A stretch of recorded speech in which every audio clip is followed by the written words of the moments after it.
আসসালামু আলাইকুম ওয়া রাহমাতুল্লাহি ওয়া বারাকাতুহু। প্রিয় ভাইরা, আপনারা শুনছেন বিশ্ববিখ্যাত গ্রন্থ আর রাহিকুল মাকতুম থেকে প্রিয় নবী মুহাম্মদ সাল্লাল্লাহু আলাইহি ওয়াসাল্লামের জীবনীর ৩৫তম পর্ব। ভিডিওটি ভালো লাগলে কমেন্ট করবেন, লাইক করবেন এবং দিন দুনিয়ার বাণী যাতে সারা পৃথিবীতে ছড়িয়ে পড়ে সেজন্য শেয়ার করতেও ভুলবেন না। শুরু করছি হুদাইবিয়ার সন্ধির পর সামরিক তৎপরতার দ্বিতীয় এবং শেষ অংশ। কতিপয় সাহাবার আগমন।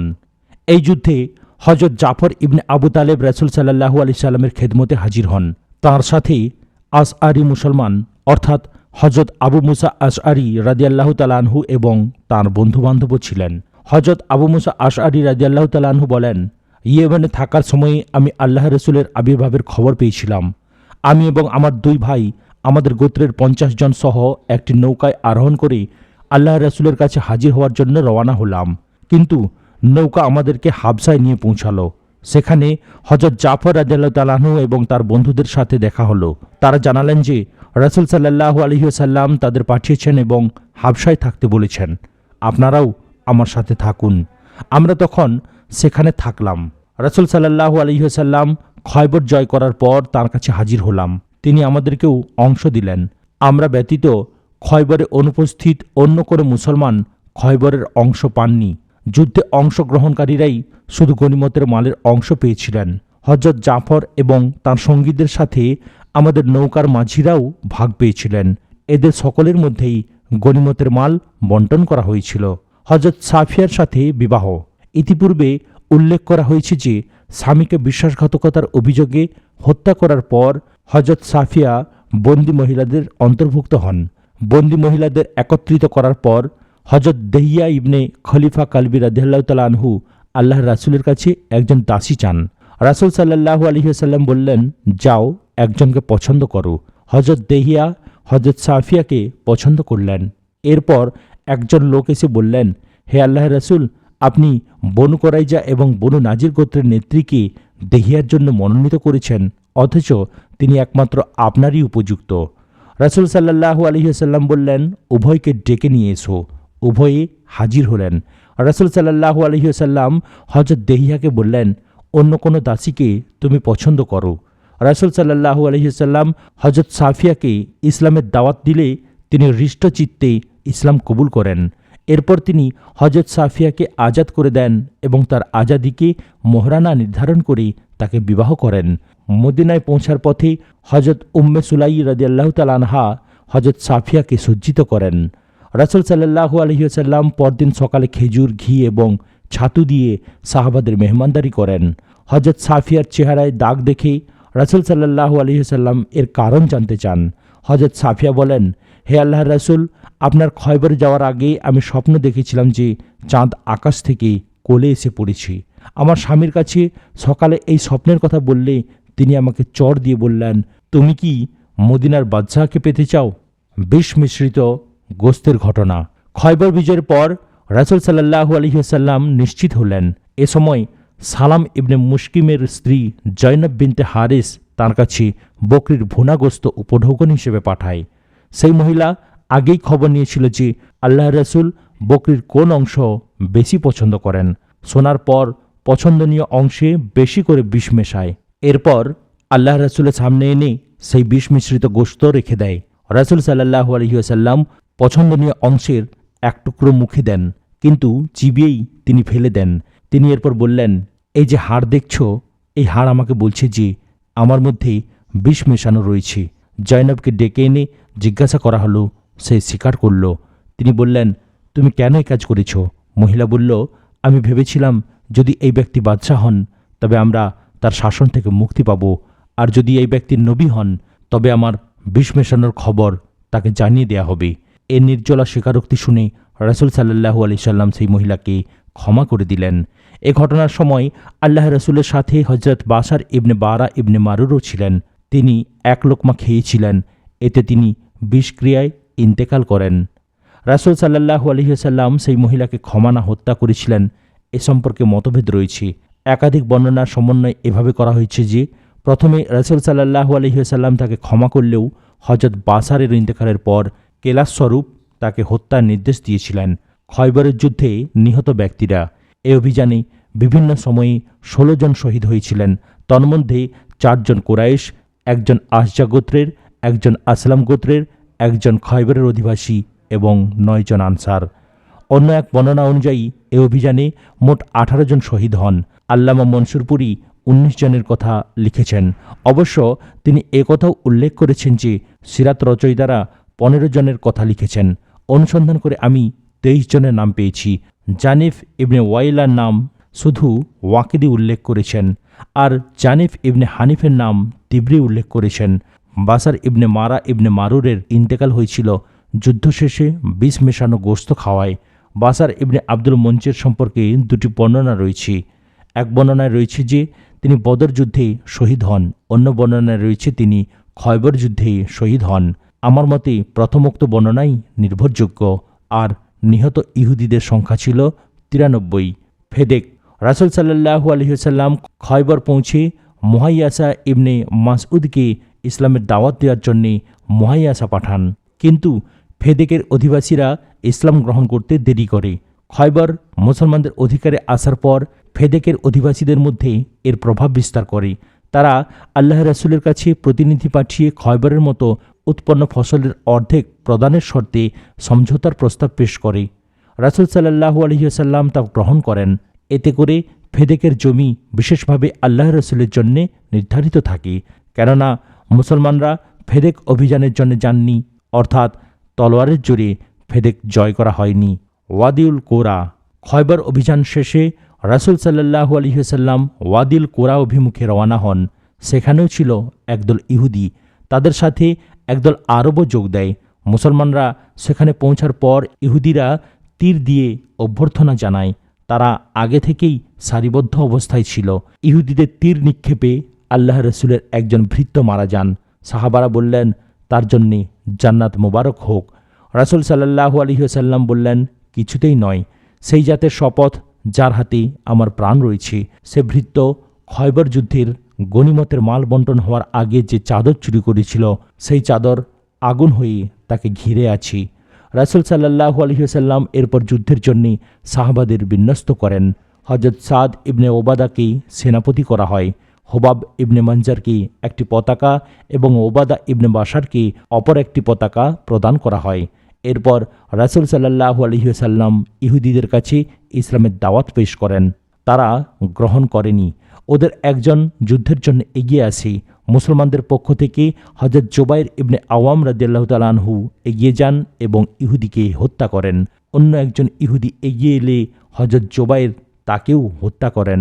তৃতীয় একজন ইহুদি এগিয়ে এলে তার সাথে মোকাবেলার জন্য হযরত আলী রাদিয়াল্লাহু তাআলা আনহু এগিয়ে গিয়ে তাকেও হত্যা করেন। এমনিভাবে পর্যায়ক্রমে 11 জন ইহুদি নিহত হয়। একজন ইহুদি নিহত হলেই আল্লাহর রাসূল অন্য ইহুদিদের কাছে ইসলামের দাওয়াত দিতেন। নামাজের সময় হলেই রাসূল সাল্লাল্লাহু আলাইহি ওয়াসাল্লাম সাহাবায়ে কেরামকে সঙ্গে নিয়ে নামাজ আদায় করতেন। এরপর ইহুদিদের মুখোমুখি হয়ে তাদেরকে ইসলামের দাওয়াত দিতেন। এমনিভাবে লড়াই করতে করতে সন্ধ্যা হয়ে যায়। পরদিন সকালে রাসূল সাল্লাল্লাহু আলাইহি ওয়াসাল্লাম সাহাবাদের সঙ্গে নিয়ে ইহুদিদের সাথে মোকাবেলার জন্যে পুনরায় হাজির হন। সূর্য তখনও বেশি উপরে ওঠেনি। এ সময়ই ইহুদিরা আত্মসমর্পণ করে গনিমতের মাল দান করেন। আল্লাহ রাসূল ওয়াদিউল কোরায় 4 দিন অবস্থান করেন।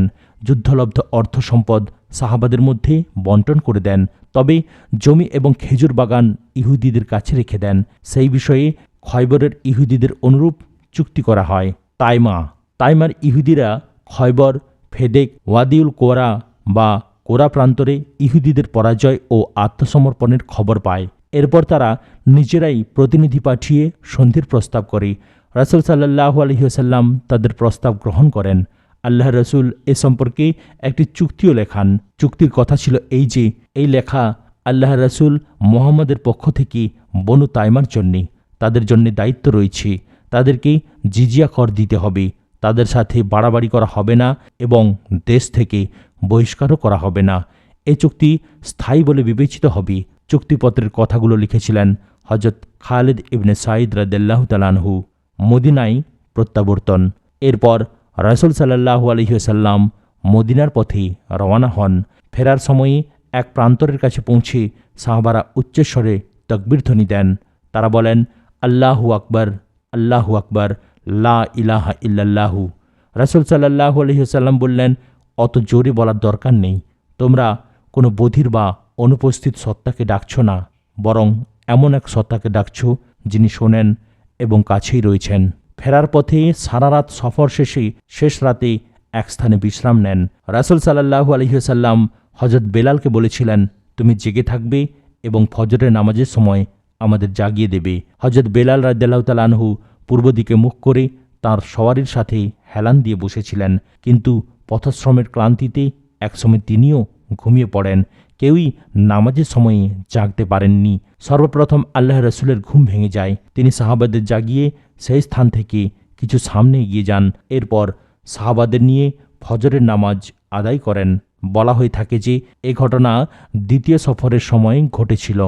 খয়বরের ঘটনা প্রবাহ লক্ষ্য করলে দেখা যায় আল্লাহ রসুল সপ্তম হিজরির সফর মাসের শেষ দিকে রবিউল আউয়াল মাসে প্রত্যাবর্তন করেছিলেন। সারিয়া আবান ইবনে সাঈদ। রাসূল সাল্লাল্লাহু আলাইহি ওয়াসাল্লাম একথা ভালোভাবে জানতেন যে হারাম মাসসমূহ শেষ হওয়ার পর মদিনাকে অরক্ষিত অবস্থায় রাখা দূরদর্শিতা এবং প্রজ্ঞার পরিচায়ক নয়। কেননা মদিনার আশেপাশে এমন অনেক বেদুইন রয়েছে যারা লুটতরাজ এবং ডাকাতির জন্যে মুসলমানদের অমনোযোগিতার অপেক্ষায় থাকে। এই কারণে খয়বর অভিযানে যাওয়ার সময় রাসূল সাল্লাল্লাহু আলাইহি ওয়াসাল্লাম বেদুইনদের ভীত সন্ত্রস্ত রাখার জন্যে আবান ইবনে সাঈদ রাদিয়াল্লাহু তাআলা আনহুর নেতৃত্বে নজদের দিকে এক সামরিক বাহিনী প্রেরণ করেন। আবান ইবনে সাঈদ তার দায়িত্ব পালন শেষে ফেরার সময়ে আল্লাহ রসুলের সাথে খয়বরে মোলাকাত হয়। সেই সময় খয়বর জয় হয়েছিল। সারিয়া বা ছোট ধরনের এই সামরিক অভিযান সপ্তম হিজরির সফর মাসে পাঠানো হয়েছিল। সহিহ বুখারীতে এ ঘটনার উল্লেখ রয়েছে। অবশ্য হাফেজ ইবনে হাজার আসকালানি লিখেন, এই সামরিক অভিযান সম্পর্কে আমি কিছু জানতে পারিনি। জাতুর রেকা অভিযান।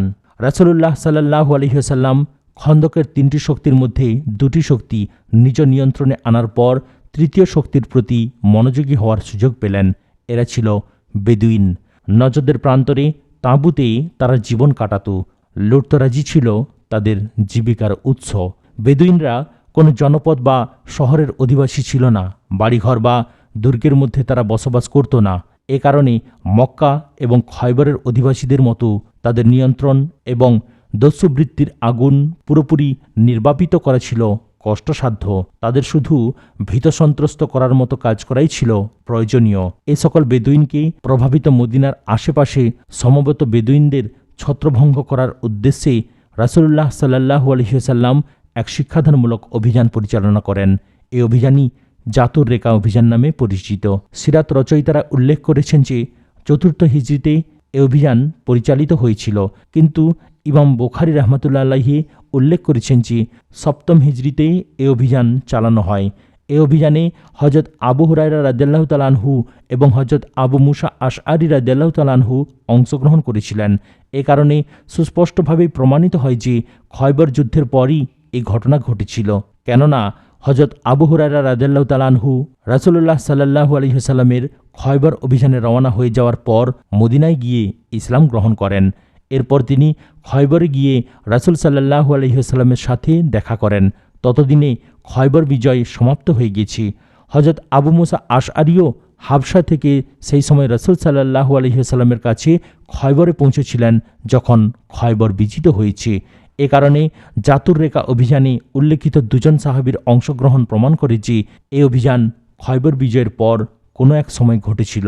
সিরাত রচয়িতারা এই অভিযান সম্পর্কে যা কিছু উল্লেখ করেছেন তার সার কথা হচ্ছে এই যে রাসূলুল্লাহ সাল্লাল্লাহু আলাইহি ওয়াসাল্লাম আনসার বা বনু গাতফানের দুটি শাখা বনি সালাবা এবং বনি মাহারেবের সমবেত হওয়ার খবর পেয়ে মদিনার ব্যবস্থাপনার দায়িত্ব হযরত আবুজার গেফারি রাদিয়াল্লাহু তাআলা আনহু মতান্তরে হযরত ওসমান ইবনে আফফান রাদিয়াল্লাহু তাআলা আনহুর উপর ন্যস্ত করেন।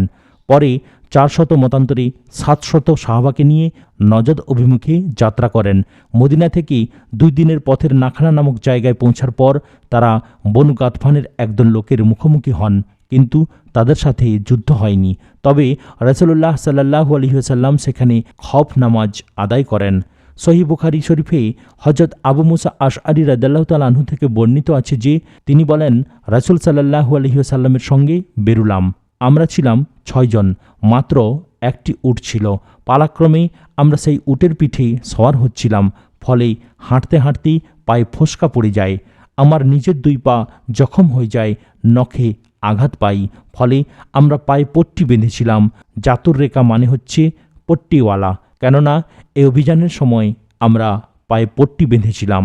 সহিহ বুখারীতে হযরত জাবের রাদিয়াল্লাহু তাআলা আনহু থেকে বর্ণিত হয়েছে যে আমরা জাতুর রেখা অভিযানের সময় রাসূলুল্লাহ সাল্লাল্লাহু আলাইহি ওয়াসাল্লামের সঙ্গে ছিলাম। নিয়ম ছিল, যখন আমরা কোনো ছায়াদানকারী গাছের নিচে যেতাম তখন সেই গাছের ছায়া রাসূল সাল্লাল্লাহু আলাইহি ওয়াসাল্লামের জন্যে রাখতাম। একবার রাসূল সাল্লাল্লাহু আলাইহি ওয়াসাল্লাম একটি ছায়াদানকারী গাছের নিচে বিশ্রাম করছিলেন। সাহাবারা এদিকে ওদিকে ছড়িয়ে গিয়েছিলেন। রাসূল সাল্লাল্লাহু আলাইহি ওয়াসাল্লাম গাছের শাখায় তলোয়ার ঝুলিয়ে বিশ্রাম নেয়ার এক পর্যায়ে ঘুমিয়ে পড়লেন। হযরত জাবের বলেন, আমরা সকলেও ঘুমিয়ে পড়েছিলাম। ইত্যবসরে একজন পত্তলিক এসে রাসূল সাল্লাল্লাহু আলাইহি ওয়াসাল্লামের তলোয়ার হাতে নিয়ে বলল, তুমি আমাকে ভয় পাও? রাসূল সাল্লাল্লাহু আলাইহি ওয়াসাল্লাম অবিচলিত কণ্ঠে বললেন, না, মোটেই না। পত্তলিক বলল, তোমাকে আমার হাত থেকে কে রক্ষা করবে? রাসূল সাল্লাল্লাহু আলাইহি ওয়াসাল্লাম বললেন, আল্লাহ তাআলা। হযরত জাবের রাদিয়াল্লাহু তাআলা আনহু বলেন, রাসূল সাল্লাল্লাহু আলাইহি ওয়াসাল্লাম আমাদের ডাকলেন। আমরা তার কাছে গিয়ে দেখি একজন অপরিচিত লোক তলোয়ার হাতে নিয়ে বসে আছে। রাসূল সাল্লাল্লাহু আলাইহি ওয়াসাল্লাম বললেন, আমি শুয়েছিলাম, এমন সময় এই লোকটি আমার তলোয়ার হাতে নিয়েছে। এরপর আমাকে বলেছে, তোমাকে আমার হাত থেকে কে রক্ষা করবে? আমি বলেছি, আল্লাহ রক্ষা করবেন। এই সেই লোক। এরপর রাসূল সাল্লাল্লাহু আলাইহি ওয়াসাল্লাম তাকে কোনো কটু কথা বলেননি। আবু আওয়ানার বর্ণনায় আরও উল্লেখ রয়েছে যে রাসূল সাল্লাল্লাহু আলাইহি ওয়াসাল্লাম যখনই বললেন যে আল্লাহ তাআলা রক্ষা করবেন, তখনই তার হাত থেকে তলোয়ার খসে পড়ে যায়। রাসূল সাল্লাল্লাহু আলাইহি ওয়াসাল্লাম তখন তলোয়ার হাতে নিয়ে লোকটিকে বললেন, এবার বলো, তোমাকে কে রক্ষা করবে? লোকটি বলল, আপনার দয়াই আমার ভরসা। রাসূল সাল্লাল্লাহু আলাইহি ওয়াসাল্লাম বললেন, তুমি সাক্ষ্য দাও যে আল্লাহ ব্যতীত কোনো মাবুদ নেই এবং মুহাম্মদ সাল্লাল্লাহু আলাইহি ওয়াসাল্লাম তার রাসূল। লোকটি বলল, আমি আপনার সাথে অঙ্গীকার করছি যে আপনার সাথে লড়াই করব না এবং যারা আপনার সাথে লড়াই করে তাদের কোনো প্রকার সাহায্য করব না।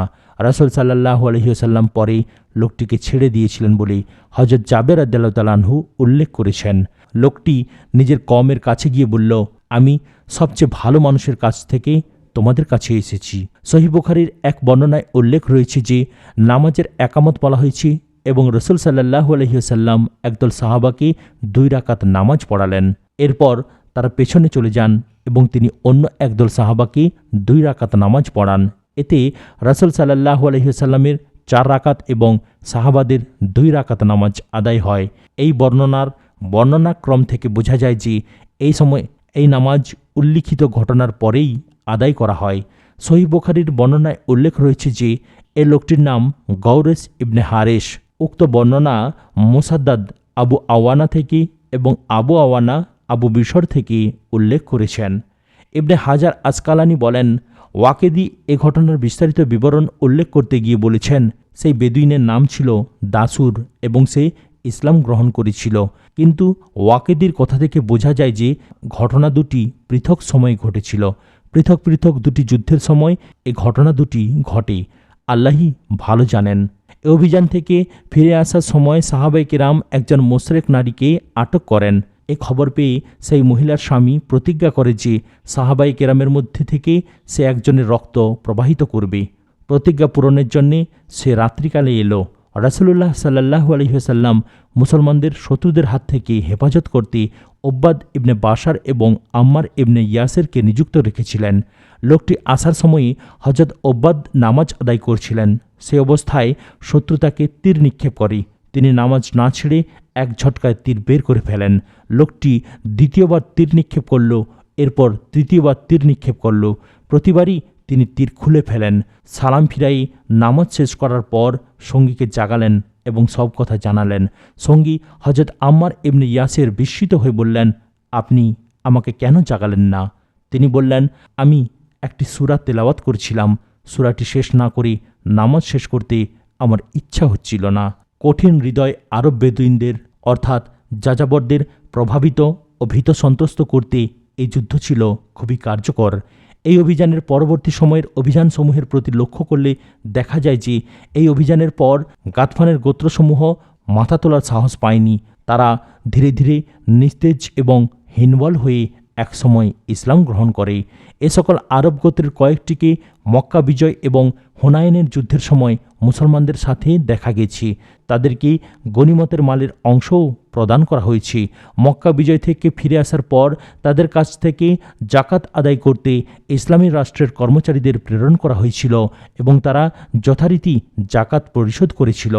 মোট কথা, রাসূল সাল্লাল্লাহু আলাইহি ওয়াসাল্লামের কর্মপদ্ধতির ফলে খন্দকের যুদ্ধের সময়ে মুসলমানদের বিরুদ্ধে দাঁড়ানো তিনটি শক্তি চূর্ণ বিচূর্ণ হয়ে গিয়েছিল। এর ফলে সমগ্র এলাকায় শান্তি ও নিরাপত্তার বিস্তার ঘটে। এরপর বিভিন্ন এলাকায় কিছু কিছু গোত্র হইচই করেছিল, কিন্তু মুসলমানরা সহজেই তাদেরকে কাবু করে ফেলেন। এই অভিযানের পরই বড় বড় শহর ও দেশ জয়ের অভিযানের পথ মুসলমানদের জন্য প্রশস্ত হতে শুরু করে, কেননা এই অভিযানের পর দেশের আভ্যন্তরীণ অবস্থা ইসলাম ও মুসলমানদের অনুকূলে আসে। সপ্তম হিজরির কয়েকটি সারিয়া উল্লিখিত অভিযান থেকে ফিরে আসার পর রাসূল সাল্লাল্লাহু আলাইহি ওয়াসাল্লাম সপ্তম হিজরির শাওয়াল মাসে মদিনায় অবস্থান করেন এবং এ সময়ে কয়েকটি সারিয়ায় সাহাবাদের প্রেরণ করেন। সারিয়া কটির বিবরণ নিম্নরূপ: ১. সারিয়া কোদাইদ, সপ্তম হিজরির সফর বা রবিউল আওয়াল মাস। গালিব ইবনে আবদুল্লাহ লাইসি রাদিয়াল্লাহু তাআলা আনহুর নেতৃত্বে এই সারিয়া কোদাইদ এলাকায় বনু মালুহ গোত্রের লোকদের কৃতকর্মের শিক্ষা দেওয়ার জন্য প্রেরণ করা হয়। বনি মালুহ বিশর ইবনে সোয়াইদের বন্ধুদের হত্যা করেছিল। এই হত্যাকাণ্ডের প্রতিশোধের জন্য এ অভিযান প্রেরণ করা হয়। প্রেরিত সাহাবারা রাতের বেলা আকস্মিক অভিযান চালিয়ে বেশ কিছু লোককে হত্যা করেন। শত্রুরা এক বিরাট দল নিয়ে মুসলমানদের মোকাবেলায় অনুসরণ করেছিল, কিন্তু তারা মুসলমানদের কাছে এলেই বৃষ্টি শুরু হয়। কিছুক্ষণ পর পানির সয়লাব দেখা দেয়। এই সয়লাব উভয় দলের মাঝে হওয়ায় শত্রুরা কাছে আসতে পারেনি, ফলে মুসলমানরা নিরাপদে বাকি পথ অতিক্রম করে। ২. সারিয়া হাসমি, সপ্তম হিজরির জমাদুল সানি মাস। বিশ্ব নেতৃবৃন্দের নামে রাসূলুল্লাহ সাল্লাল্লাহু আলাইহি ওয়াসাল্লামের চিঠি শীর্ষক অধ্যায়ে এ সম্পর্কে আলোচনা করা হয়েছে। ৩. সারিয়া তোরবা, সপ্তম হিজরির শাবান মাস। এ সারিয়া হযরত ওমর ইবনে খাত্তাব রাদিয়াল্লাহু তাআলা আনহুর নেতৃত্বে পরিচালনা করা হয়। তার সাথে ছিলেন ৩০ জন সাহাবা। তারা রাতের বেলা সফর এবং দিনের বেলায় লুকিয়ে থাকতেন। বনু হাওয়াজিন গোত্রের লোকেরা এ খবর পাওয়ার পর পালিয়ে যায়। হযরত ওমর রাদিয়াল্লাহু তাআলা আনহু এবং তার সঙ্গীরা তখন মদিনায় ফিরে আসেন। ৪. ফেদেক অঞ্চলে সারিয়া, সপ্তম হিজরির শাবান মাস। হযরত বশির ইবনে সাদ আনসারী রাদিয়াল্লাহু তাআলা আনহুর নেতৃত্বে ৩০ জন সাহাবার একটি দল অভিযানে বের হন। বনু মাররা গোত্রের লোকদের শিক্ষা দিতেই এটি প্রেরণ করা হয়। হযরত বশির তার এলাকায় পৌঁছে ভেড়া, বকরি এবং অন্য পশুপাল তাড়িয়ে নিয়ে আসেন। রাতে শত্রুরা এসে তাদের ঘিরে ধরে। মুসলমানরা তীর নিক্ষেপ করেন। এক পর্যায়ে বশির এবং তার সঙ্গীদের তীর শেষ হয়ে যায়, ফলে নিরস্ত্র মুসলমানদের শত্রুরা একে একে হত্যা করে। একমাত্র বশির বেঁচে ছিলেন। তাকে আহত অবস্থায় উঠিয়ে ফেদেক নিয়ে আসা হয় এবং তিনি ইহুদিদের কাছেই অবস্থান করেন। ২ মাস পর ক্ষত সকালে তিনি মদিনায় ফিরে আসেন। ৫. সারিয়া মাইফা, সপ্তম হিজরির রমজান মাস। গালিব ইবনে আবদুল্লাহ নেতৃত্বে এ সারিয়া বনু আওয়াল এবং বনু আবদ ইবনে সালাবা গোত্রকে শিক্ষা দেওয়ার জন্য পাঠানো হয়। অপর এক বর্ণনায় জুহাইনা গোত্রের হারকাত শাখার লোকদের শিক্ষা দেওয়ার জন্য পাঠানো হয় বলে উল্লেখ রয়েছে। এতে মুসলমানদের সংখ্যা ছিল ১৩০। এরা শত্রুদের উপর একযোগে হামলা করেন। যারা মাথা তুলেছিল তাদেরই হত্যা করা হয়েছিল। এরপর ভেড়া ও বকরিসহ পশুপাল হাঁকিয়ে নিয়ে আসেন। এই অভিযানই হযরত উসামা ইবনে জায়েদ রাদিয়াল্লাহু তাআলা আনহু নুহাইক ইবনে মারদাস নামক এক ব্যক্তিকে লা ইলাহা ইল্লাল্লাহু বলা সত্ত্বেও হত্যা করেছিলেন। এ খবর শুনে রাসূলুল্লাহ সাল্লাল্লাহু আলাইহি ওয়াসাল্লাম বলেছিলেন, তুমি কেন তার বুক চিরে জেনে নাওনি সে সত্য ছিল না মিথ্যা ছিল? ৬. সারিয়া খয়বর, সপ্তম হিজরির শাওয়াল মাস। ৩০ সাহাবার সমন্বয়ে এই সারিয়া প্রেরণ পরিচালনা করা হয়েছিল। হযরত আবদুল্লাহ ইবনে রাওয়াহা রাদিয়াল্লাহু তাআলা আনহু এই অভিযানের নেতৃত্ব দেন। কারণ ছিল এই যে, আসির মতান্তরে বশির ইবনে জারাম বনু গাতফান গোত্রের লোকদেরকে মুসলমানদের উপর হামলা করতে সমবেত করেছিল। মুসলমানরা আসিরকে আশ্বাস দেন যে রাসূলুল্লাহ সাল্লাল্লাহু আলাইহি ওয়াসাল্লাম তাকে খয়বরের গভর্নর নিযুক্ত করবেন। এ আশ্বাস দেয়ায় আসির এবং তার ৩০ জন সঙ্গী মুসলমানদের সাথে মদিনায় যেতে রাজি হয়। কারকারানিয়ান নামক জায়গায় পৌঁছে উভয় পক্ষে ভুল বোঝাবুঝির সৃষ্টি হয়। এর ফলে আসির এবং তার সঙ্গীদের প্রাণ হারাতে হয়েছিল। ৭ সারিয়া ইয়ামান ও জাবার। ৭ম হিজরির শাওয়াল মাস। জাবার বনু গাতফান, মতান্তরে বনু ফাজায়া এবং বনু আজারার এলাকার নাম। হযরত বসির ইবনে কাব আনসারীকে ৩০০ মুসলমান সহ সেখানে প্রেরণ করা হয়। মদিনায় হামলা করতে সমবেত এক বিরাট শত্রু সৈন্যের মোকাবেলার জন্য এদের প্রেরণ করা হয়। মুসলমানরা রাতে সফর করতেন এবং দিনে আত্মগোপন করে থাকতেন। শত্রুরা হযরত বসির রাদিয়াল্লাহু তাআলা আনহুর আগমনের খবর পেয়ে পালিয়ে যায়। হযরত বসির রাদিয়াল্লাহু তাআলা আনহু বহু পশু মদিনায় নিয়ে আসেন। এছাড়া ২ জন লোককে বন্দী করে মদিনায় এনেছিলেন। রাসূল সাল্লাল্লাহু আলাইহি ওয়াসাল্লামের সামনে নেয়ার পর তারা ইসলাম গ্রহণ করেন। ৮ সারিয়া গাবা। ইমাম ইবনে কাইয়্যিম ওমরায়ে কাজার আগে ৭ম হিজরিতে সংঘটিত সারিয়া অর্থাৎ শুধুমাত্র সাহাবায়ে কেরামের সমন্বয়ে প্রেরিত সামরিক অভিযানসমূহের মধ্যে এই অভিযানও অন্তর্ভুক্ত করেন। এই অভিযানের সার কথা হচ্ছে এই যে জাসম ইবনে মাবিয়া গোত্রের একজন লোক বহু সংখ্যক লোককে সঙ্গে নিয়ে গাবায় এসেছিলেন। সে বনু কায়েসকে মুসলমানদের সাথে লড়াই করতে সমবেত করতে চাচ্ছিল। রাসূল সাল্লাল্লাহু আলাইহি ওয়াসাল্লাম হযরত আবু হাওদারাওকে মাত্র ২ জন লোকসহ প্রেরণ করেন। হযরত হাদরাও এমন সামরিক কৌশল গ্রহণ করেন যে শত্রুরা পরাজয় বরণ করে এবং বহু উট বকরি মুসলমানদের অধিকারে আসে। কাজা উমরাহ পালন।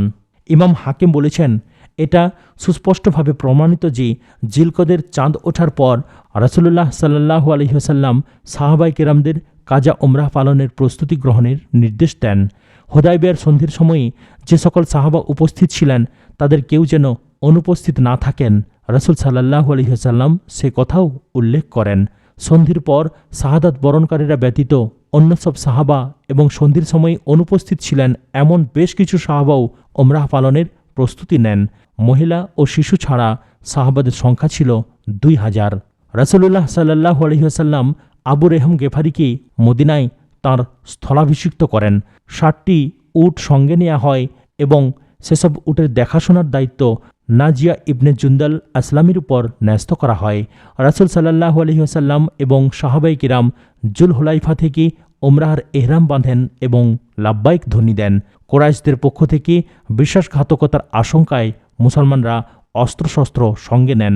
এসব অস্ত্রের মধ্যে ছিল ঢাল, তীর, বর্শা, তলোয়ার। ইয়াজেজ প্রান্তরে পৌঁছার পর সকল অস্ত্র আওস ইবনে খাওলি আনসারের নেতৃত্বে রেখে মুসলমানরা অগ্রসর হন। মুসলমানরা তাদের তলোয়ার কোষবদ্ধ করে রেখেছিলেন।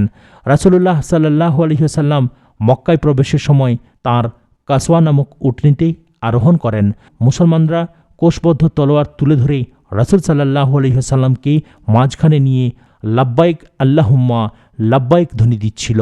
মক্কার পৌত্তলিকরা তামাশা দেখার জন্য ঘর থেকে বেরিয়ে উত্তর দিকে অবস্থিত কায়াইকায়ন পাহাড়ে উঠে দাঁড়ালো। তারা নিজেদের মধ্যে বলাবলি করছিল যে তোমাদের কাছে এমন একদল লোক আসছে যাদের মদিনার জ্বর কাবু করে ফেলেছি। রাসূল সাল্লাল্লাহু আলাইহি ওয়াসাল্লাম একথা শুনে সাহাবাদের বললেন তারা যেন ৩ বার খুব জোরে দৌড় দেন। তবে রুকমে ইয়ামানি এবং হাজরে আসওয়াদের মাঝামাঝি এলাকায় স্বাভাবিক গতিতে যেতে হবে। ৭ সাইর মধ্যে পুরো ৭ বারই দৌড় না দেওয়ার জন্য বলা হয়নি। আল্লাহর রহমত ও বরকত লাভের প্রত্যাশাই ছিল এর কারণ। মুশরিকদের মুসলমানদের শক্তি দেখানোই ছিল এর উদ্দেশ্য। এছাড়া রাসূল সাল্লাল্লাহু আলাইহি ওয়াসাল্লাম তাঁর সাহাবাদেরকে ইজতেবা করারও আদেশ প্রদান করেন। এর অর্থ হচ্ছে ডান কাঁধ খোলা রেখে চাদর ডান বগলের নিচে দিয়ে নিচের দিক থেকে পেঁচিয়ে দেয়া, সামনে পিছনে উভয় দিক থেকে চাদরের অপর প্রান্ত বাঁ কাঁধের উপর ফেলে রাখা। রাসূল সাল্লাল্লাহু আলাইহি ওয়াসাল্লাম মক্কার পাহাড়ি ঘাটির পথ ধরে অগ্রসর হন। তাকে দেখার জন্যে মুশরিকরা লাইন লাগিয়ে রেখেছিল। রাসূল সাল্লাল্লাহু আলাইহি ওয়াসাল্লাম ক্রমাগতভাবে লাব্বাইক ধ্বনি দিচ্ছিলেন। হারাম শরীফে পৌঁছে তিনি নিজের ছড়ি দিয়ে হাজরে আসওয়াদ স্পর্শ করেন। এরপর তাওয়াফ করলেন। মুসলমানরাও তাওয়াফ করেন।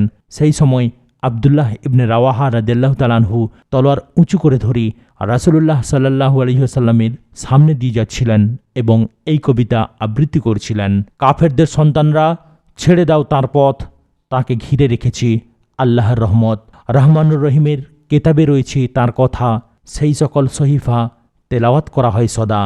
হে আল্লাহ, তার এ কথাই করেছি বিশ্বাস, আল্লাহর রাহে দেব কোরবান আমার নিঃশ্বাস।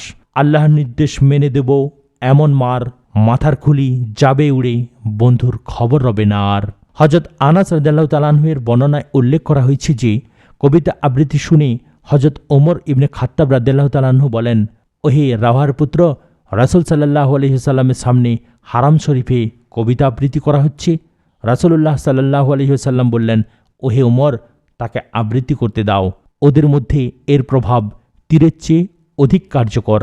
রাসূলুল্লাহ সাল্লাল্লাহু আলাইহি ওয়াসাল্লাম এবং মুসলমানরা 3 চক্কর দৌড় দিলেন। মুশরিকরা দেখে বলল, মদিনার জ্বর যাদের কাবু করেছি, মনে করেছিলাম ওরা তো এখন এমন লোকের চেয়েও বেশি শক্তি রাখে দেখছি। তাওয়াফ শেষ করে রাসূলুল্লাহ সাল্লাল্লাহু আলাইহি ওয়াসাল্লাম সাফা মারওয়ার মাঝখানে সাই করলেন। সেই সময় তার হাদি অর্থাৎ কোরবানির পশু মারওয়া পাহাড়ের কাছে দাঁড়ানো ছিল। সাই শেষ করে রাসূল সাল্লাল্লাহু আলাইহি ওয়াসাল্লাম বললেন, এটি কোরবানির জায়গা, মক্কার সকল জায়গাই কোরবানির জায়গা। এরপর মারওয়া পাহাড়ের পাদদেশে সবাই পশু কোরবানি করেন। কোরবানির পর সেখানেই মাথার চুল কামিয়ে ফেলেন। সাহাবায়ে কেরাম প্রিয় রসুল সাল্লাল্লাহু আলাইহি ওয়াসাল্লামকে অনুসরণ করেন। এরপর অস্ত্র পাহারা দেওয়ার জন্যে কিছু সংখ্যক সাহাবাকে রাসূলুল্লাহ সাল্লাল্লাহু আলাইহি ওয়াসাল্লাম ইয়াজেজে প্রেরণ করেন। সেখানে যারা অস্ত্র পাহারা দিচ্ছিল, এরা যাওয়ার পর তাদের উমরাহের জন্যে পাঠিয়ে দিতে বলে দেন। রাসূলুল্লাহ সাল্লাল্লাহু আলাইহি ওয়াসাল্লাম মক্কায় 3 দিন অবস্থান করেন। চতুর্থ দিন সকালে মুশরিকরা হযরত আলী রাদিয়াল্লাহু তাআলা আনহুকে বলল, তোমাদের সাথীকে যেতে বলো, কারণ সময় শেষ হয়ে গেছে। রাসূলুল্লাহ সাল্লাল্লাহু আলাইহি ওয়াসাল্লাম মক্কা থেকে বেরিয়ে সরফ নামক জায়গায় গিয়ে অবস্থান করলেন।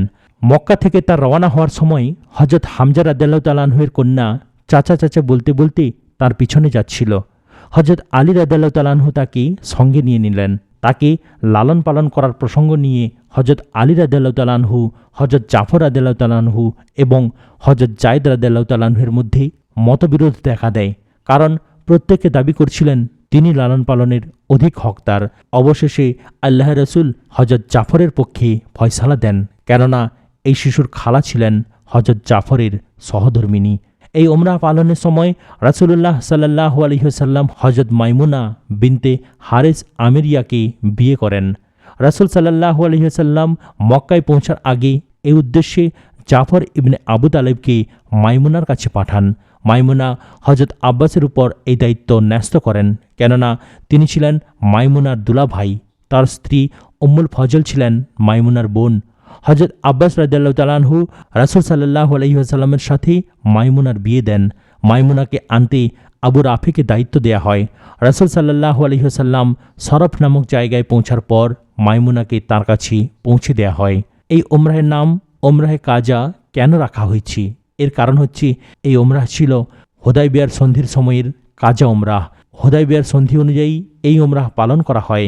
উল্লেখিত কারণটি প্রণিধানযোগ্য। এছাড়া এই উমরাহকে 4টি নামে অভিহিত করা হয়, যথা উমরায়ে কাজা, উমরায়ে কাজিয়া, উমরায়ে কেসাস এবং উমরায়ে সোলেহ। আরও কয়েকটি সারিয়া। 1. সারিয়া আবুল আউজা, 7ম হিজরি জিলহজ মাস।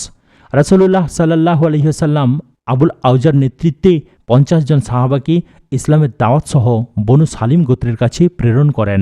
ইসলামের দাওয়াত দেওয়ার পর তারা বলল যে, তোমরা যে জিনিসের দাওয়াত দিচ্ছ তার কোনো প্রয়োজন আমাদের নেই। এরপর তারা প্রচণ্ড যুদ্ধে লিপ্ত হয়। সেনাপতি আবুল আউজা এই যুদ্ধে আহত হন। শেষ পর্যন্ত মুসলমানরা 2 জন শত্রু সৈন্যকে বন্দী করে নিয়ে আসেন। 2. সারিয়া গালেব ইবনে আবদুল্লাহ, 8ম হিজরির সফর মাস। 200 সাহাবাকে গালেব ইবনে আবদুল্লাহর নেতৃত্বে ফেদেক এলাকায় বশির ইবনে সাদের সঙ্গীদের হত্যাকাণ্ডের স্থানে প্রেরণ করা হয়। এরা শত্রুদের পশুপাল কবজা এবং কয়েকজন শত্রু সৈন্যকে হত্যা করেন। 3. সারিয়া জাতে আতলাহ, 8ম হিজরির রবিউল আউয়াল। এই সারিয়ার বিবরণ এই যে, বনু কাজা গোত্রের লোকেরা মুসলমানদের উপর হামলা করতে বহু সংখ্যক লোক সমবেত করে রেখেছিল। রাসূলুল্লাহ সাল্লাল্লাহু আলাইহি ওয়াসাল্লাম এ খবর পাওয়ার পর কাব ইবনে উমাইরের নেতৃত্বে 15 জন সাহাবাকে প্রেরণ করেন। সাহাবায়ে কিরাম তাদেরকে ইসলামের দাওয়াত দিলেন, কিন্তু তারা ইসলাম গ্রহণের পরিবর্তে সাহাবাদের প্রতি তীর নিক্ষেপ করতে শুরু করল। ফলে সাহাবারা শহীদ হয়ে গেলেন। মাত্র একজন সাহাবীকে নিহতদের মধ্য থেকে জীবিত অবস্থায় তুলে নিয়ে আসা হয়। 4 সারিয়া জাতে এরক, 8ম হিজরির রবিউল আউয়াল মাস। এই অভিযানের কারণ এই যে বনু হাওয়ায়েন গোত্রের লোকেরা বারবার বিরক্ত করছিল। এ কারণে রাসূলুল্লাহ সাল্লাল্লাহু আলাইহি ওয়াসাল্লাম সুজা ইবনে ওয়াহাব আসিদের নেতৃত্বে 25 জন সাহাবাকে প্রেরণ করেন। এরা শত্রুদের পশুপাল হাঁকিয়ে নিয়ে আসেন, তবে কোনো সংঘর্ষ হয়নি। হুদায়বিয়ার সন্ধির পর সামরিক তৎপরতার দ্বিতীয় এবং শেষ অংশ এখানেই সমাপ্ত হলো। ভিডিওর পরবর্তী অংশগুলো দেখার জন্য চ্যানেলটিকে সাবস্ক্রাইব করুন, লাইক, কমেন্ট এবং শেয়ার করতেও ভুলবেন না। আসসালামু আলাইকুম ওয়া রাহমাতুল্লাহি ওয়া বারাকাতুহু।